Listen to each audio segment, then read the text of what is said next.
Combination vehicles are those that have a trailer attached with pivot points to allow the chassis to move or rotate in relation to the vehicle. Drivers of combination vehicles often need more knowledge and skill than drivers of single vehicles. For this reason, there are some important safety factors that apply specifically to combination vehicles. The first of these is a higher risk of rollovers. More than half of truck driver deaths in crashes are the result of truck rollovers. A truck's center of gravity is a major factor in rollovers because when more cargo is piled up in a truck, the center of gravity moves higher up from the road, which makes the truck easier to roll over. Fully loaded rigs are 10 times more likely to roll over in a crash than empty ones. However, there are some things that can help prevent a rollover. The first is to keep the cargo as low to the ground as possible. Cargo should not only be low to the ground, it should also be centered and spread out evenly throughout the trailer. If a load is heavier on one side, it makes the trailer lean and increases the chances of a rollover. The other way to help prevent a rollover is to drive slowly around corners, on ramps, and off ramps. Quick lane changes must also be avoided because trailers have a dangerous crack the whip effect that can turn the trailer over. This effect is caused by rearward amplification. The longer the vehicle, the more rearward amplification it has. Triple trailers have a rearward amplification of 3.5, which means the last trailer is 3.5 times easier to roll than a 5-axle trailer. Make sure you follow far enough behind other vehicles, with at least 1 second for every 10 feet of your vehicle length, plus another second if you're driving more than 40 miles per hour. Slow down to a safe speed before going into a turn. Brake early and control your speed whether fully loaded or empty. Look far enough down the road to avoid being surprised and having to make a sudden lane change. Large combination vehicles take longer to stop when they are empty or lightly loaded. This is also true of bobtails, which is a tractor without a trailer. Railroad highway crossings can also cause problems, especially when pulling trailer with low clearance underneath. Low-slung units, lowboys, car carriers, moving vans, possum belly livestock trailers, and single-axle tractors pulling a long trailer are all at a greater risk of getting stuck on a railroad crossing. If you ever do get stuck on tracks, get out of the vehicle, step away from the tracks, and notify emergency personnel. Give the location of the crossing using landmarks or the DOT number if possible. Another danger when driving a combination vehicle is trailer skids and jackknifes, which happens when the wheels of a trailer lock up and the trailer swings around. This is more likely to happen when the trailer is empty or lightly loaded. The first step in stopping a trailer skid is recognizing when a skid is happening. Anytime you apply your brakes hard, check the mirrors to make sure your trailer is where it should be. Once the trailer swings out of your lane, it is difficult to prevent a jackknife. However, if this does happen, release the brakes to get traction back. If you have to straighten out the rig, do not use the trailer handbrake since the brakes on the trailer wheels caused the skid in the first place. Once the trailer wheels grip the road again, the trailer will start to follow the tractor and straighten out. Anytime you go around a corner, it's important to note that the rear wheels follow a different path than the front wheels, which is called off-tracking or cheating. If there is more than one trailer, the last trailer will off-track the most. For this reason, you must turn wide when turning a corner. Steer the front end wide enough so that the rear end doesn't run over the curb, pedestrians, etc. At the same time, you also want to keep the rear of your vehicle close to the curb to stop other drivers from passing you on the right. When backing a car, straight truck, or bus, you turn the top of the steering wheel in the direction you want to go. However, when backing a trailer, you turn the wheel in the opposite direction. Once the trailer starts to turn, you must turn the wheel the other way to follow the trailer. Because backing with a trailer is more complicated, you should try to position your vehicle so that you can back in a straight line if at all possible. If you do have to back on a curved path, back to the driver's side so that you can see. When backing, Always look at your line of travel before you begin. Get out and walk around the vehicle while checking your clearance to the sides and overhead. Use the mirrors on both sides of the vehicle and check them frequently. Get out of the vehicle and look at your path as often as needed so you can make corrections before you get too far off track. Only back when necessary. Always back slowly and correct drifts immediately. As soon as you see the trailer getting off path, correct it by turning the steering wheel in the direction of the drift. Do as many pull-ups as needed to reposition your vehicle. In combination vehicles, the braking system has parts to control the trailer brakes.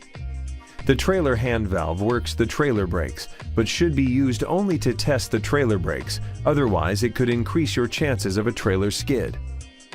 There is less of a chance of causing a skid or jackknife if you use just the foot brake. Do not use the hand valve for parking because all the air might leak out, unlocking the brakes in trailers that don't have spring brakes. Always use the parking brakes when parking. If the trailer doesn't have spring brakes, use wheel chocks to keep the trailer from moving. The tractor protection valve, which is controlled by the trailer air supply control valve in the cab, keeps air in the tractor or truck brake system should the trailer break away or develop a bad leak. The control valve allows you to open and shut the tractor protection valve, which closes automatically if air pressure is within the range of 45 to 20 psi. When the tractor protection valve closes, it stops any air from going out of the tractor. It also lets the air out of the trailer emergency line. This causes the trailer emergency brakes to come on with a possible loss of control. On newer vehicles, the trailer air supply control is a red 8-sided knob that controls the tractor protection valve. To supply the trailer with air, you push it in and then pull it out to shut the air off and put on the trailer emergency brakes. Every combination vehicle has two air lines, the service line and the emergency line. These air lines run between each vehicle no matter how many trailers are in the combination. The service line is blue and is also called the control line, and it carries air, which is controlled by the foot brake or the trailer hand brake. The harder you press the foot brake or hand valve, the more pressure is applied to the service line, which is connected to relay valves. The red emergency line, which is also called the supply line, has two purposes. It supplies air to the trailer air tanks and controls the emergency brakes on combination vehicles. Loss of air pressure in the emergency line causes the trailer emergency brakes to come on. This loss of pressure could be caused by a break in one of the emergency line parts. When this happens, it also causes the tractor protection valve to close, at which point the air supply knob pops out. Glad hands are coupling devices used to connect the two air lines from the truck to the trailer. These couplers have a rubber seal that prevents air from escaping. Tractors built after 1975 will not allow for the air lines to be crossed.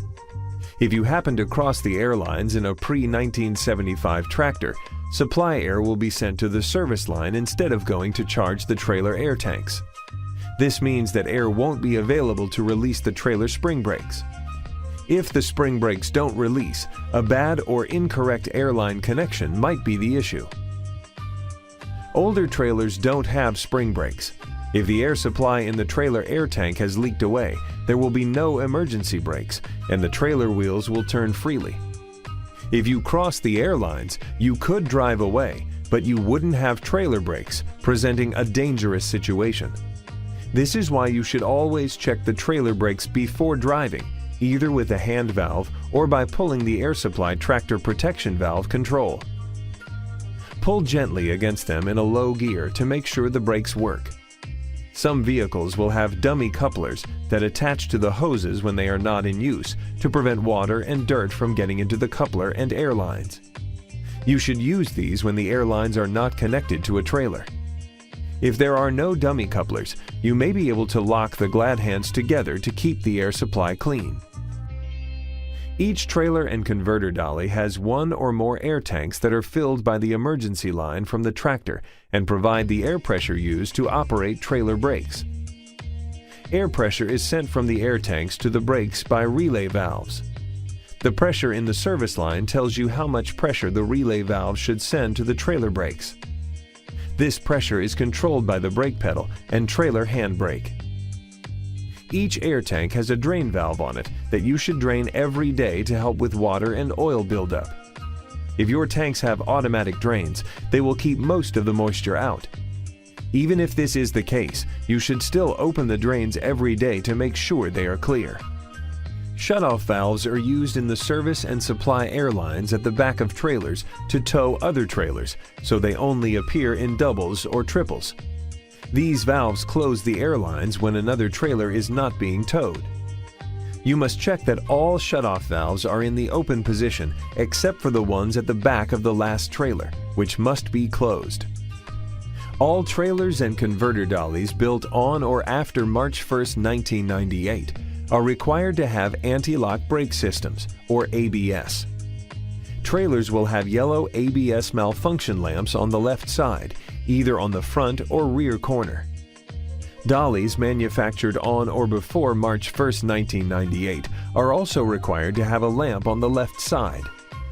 ABS is in addition to your normal brakes and does not decrease or increase your normal braking capability.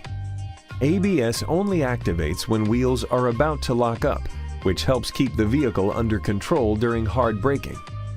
Having ABS on only the trailer or even on only one axle still gives you more control over the vehicle. When only the trailer has ABS, the trailer is less likely to swing out. But if you lose steering control or start a tractor jackknife, let up on the brakes if you can safely do so until you gain control. When you drive a tractor-trailer combination with ABS, you should brake as you always have. Brake the same way whether you have ABS on the tractor, the trailer, or both. As you slow down, monitor your tractor and trailer and back off the brakes if it is safe to do so to stay in control. If your ABS fails, drive normally, but get the system serviced as soon as possible. Knowing how to couple and uncouple correctly is basic to safe operation of combination vehicles. To couple tractor semi-trailer, the first step is to inspect the fifth wheel by looking for damaged or missing parts. Check to see that mounting to the tractor is secure with no cracks in the frame. You should also make sure that the fifth wheel plate is greased as required. Failure to do this causes friction between the tractor and trailer, which could result in steering problems. Check to see that the fifth wheel is in the correct position for coupling, with the wheel tilted down toward the rear of the tractor and the jaws open. If you have a sliding fifth wheel, make sure it is locked. You also check the trailer plate for damage and that the trailer kingpin is not bent or broken. Next, you need to make sure that the area around the vehicle is clear and that the trailer wheels are chocked or the spring brakes are on. Also check that the cargo is secured against movement. Now you're ready to position the tractor. Put the tractor directly in front of the trailer and be careful not to back at an angle. Check the position by using your mirrors to look down both sides of the trailer. Back slowly until the fifth wheel just touches the trailer. Now, put on the parking brake to secure the tractor and put the transmission in neutral. Be sure the engine is off and the keys are in your pocket. After this is done, check the trailer height and ensure that it is low enough that it is raised slightly by the tractor when it is backed under it. Raise or lower the trailer as needed. If the trailer is too low, the tractor may strike and damage the trailer nose. If it is too high, it may not couple correctly. This is why it is important to make sure that the kingpin and fifth wheel are aligned. This is the point where you check the glad hand seals and connect the emergency and service air lines. Begin at a 90-degree angle when connecting the lines and make sure the lines are not touching the catwalk. From the cab, push in the air supply knob or switch the tractor protection valve control to the normal position to supply air to the trailer brake system. Once the air pressure is normal, check the brakes for crossed air lines. Then shut the engine off so you can hear the brakes. Listen for the sound of trailer air brakes being applied and released. Look at the air brake system pressure gauge for signs of major air loss. When you are sure that your trailer brakes are working, start the engine and make sure air pressure is normal. The next step is to lock the trailer brakes by pulling out the air supply knob or moving the tractor protection valve control to emergency. You are now ready to back under the trailer. Before you do, always get out and look to ensure the kingpin is in the correct position. Now back under the trailer using the lowest reverse gear and stop when the kingpin is locked into the fifth wheel. Check the connection to make sure it is secure and raise the trailer landing gear slightly off the ground. Pull the tractor gently forward while the trailer brakes are locked to check that the trailer is locked into the tractor. The next step is to secure the vehicle by applying the parking brakes, placing the transmission in neutral. Shut off the engine and take the key with you so someone else won't move the truck while you are under it. Next, inspect the coupling to make sure there is no space between the upper and lower fifth wheel.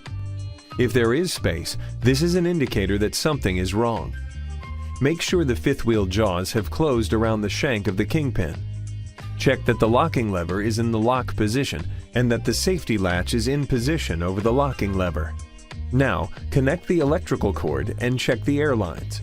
Then plug the electrical cord into the trailer and fasten the safety catch. Check the air lines and electrical lines for signs of damage and make sure that they will not hit any moving parts of the vehicle. At this point, raise the front trailer supports and landing gear all the way up. Once this is done, secure the crank handle safely. Once the whole process is complete, remove and store wheel chocks in a safe place. To uncouple, start by positioning the rig and making sure the surface of the parking area can support the weight of the trailer. The second step is to release the pressure on the kingpin. For this, your trailer brakes should be locked. Release the parking brake, back up slightly, and put the parking brakes on while the tractor is pushing against the kingpin. Next, chock the trailer wheels if the trailer doesn't have spring brakes. Now, lower the landing gear. If the trailer is empty, lower the landing gear until it makes firm contact with the ground. If the trailer is loaded, turn the crank in a low gear a few extra turns after the landing gear makes firm contact with the ground. This will lift some weight off the tractor. Disconnect the air lines and electrical cable. When you do this, connect the airline glad hands to the dummy couplers at the back of the cab or couple them together. To open the fifth wheel, pull the release handle to the open position. When doing this, keep your legs and feet clear of the rear tractor wheels to avoid serious injury in case the vehicle moves. Once this is complete, the next step is to pull the tractor partially clear of the trailer until the fifth wheel comes out from under the trailer. The next step is to secure the tractor. To do this, apply the parking brake and put the transmission in neutral. Now you can inspect the trailer supports. Look at the landing gear to make sure it isn't damaged and that the ground is supporting the trailer. The last step is to drive the tractor away from the trailer. To pull the tractor clear of the trailer, release the parking brakes and check the area and drive forward until the tractor clears.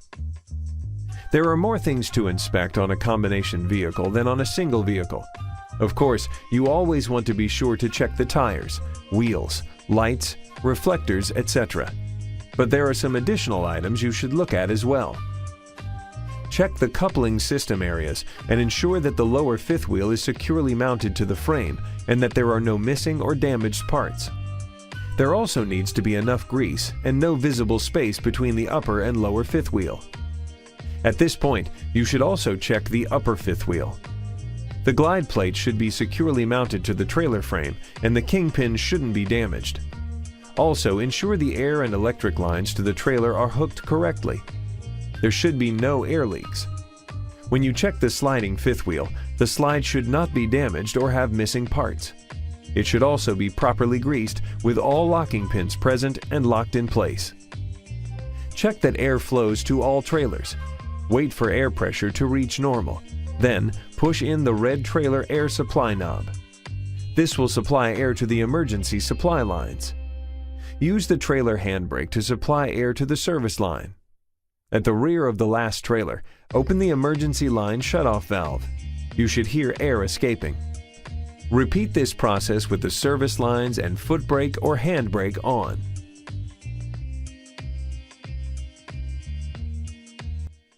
Next up is the tractor protection valve. To test this, Charge the trailer air brake system by building up normal air pressure and push the air supply knob in. Shut the engine off and then step on and off the brake pedal several times to reduce the air pressure in tanks. The tractor protection valve control should pop out or go from normal to emergency when the pressure falls to between 45 and 20 psi. To test the trailer emergency brakes, charge the trailer air brake system and check that the trailer rolls freely. Stop and pull out the trailer air supply control, then pull gently on the trailer with the tractor to check that the trailer emergency brakes are on. Test the trailer service brakes. Check for normal air pressure. Release the parking brakes and move the vehicle forward slowly. If equipped, apply the trailer brakes with the hand control. At this point, you should feel the brakes come on. This tells you that the trailer brakes are connected and working as they should. Finally, check the air loss rate. With the engine off and brakes released, it should lose no more than 3 psi. If the brakes are applied, it should lose no more than 4 psi.